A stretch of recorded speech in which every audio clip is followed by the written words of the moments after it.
ผู้ที่สอบสิ่งผ่านการคัดเลือกองค์การกวดสอบแห่งรัฐจำนวน 36 คนหญิง 15 คนที่มาจากองค์การกวดสอบประจำภาคกลางภาคใต้ภาคเหนือ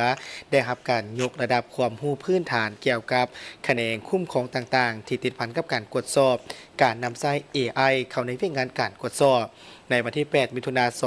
2026 ที่องค์การกวดสอบประจำภาคกลางได้เปิดสุดฝึกอบรมนักกวดสอบแห่งรัฐขั้น1สุดที่ 8 ให้ผู้สอบสิ่งผ่านการคัดเลือกเข้าร่วมฝึกอบรมตามหลักสูตรนักกวดสอบแห่งรัฐท่านห้องศาสตราจารย์ปริญญาเอกโพสีจันมิงหัวหน้าสถาบันคุณครัวและฝึกอบรมเวียกงานองค์การกวดสอบแห่งรัฐได้กล่าวว่า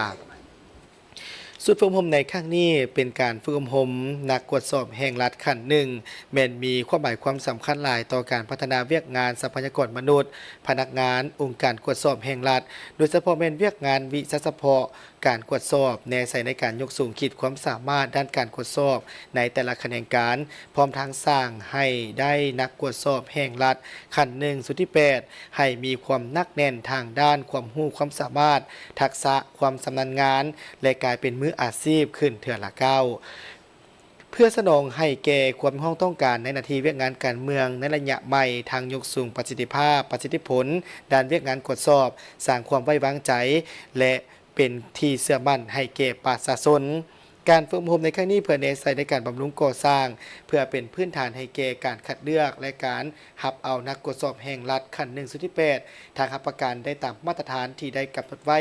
มีผู้เข้าร่วมฝึกอบรมทั้งหมด36คนหญิง15คนที่มาจากองค์การกวดสอบแห่งรัฐ17คนองค์การกวดสอบประจำภาคใต้4คน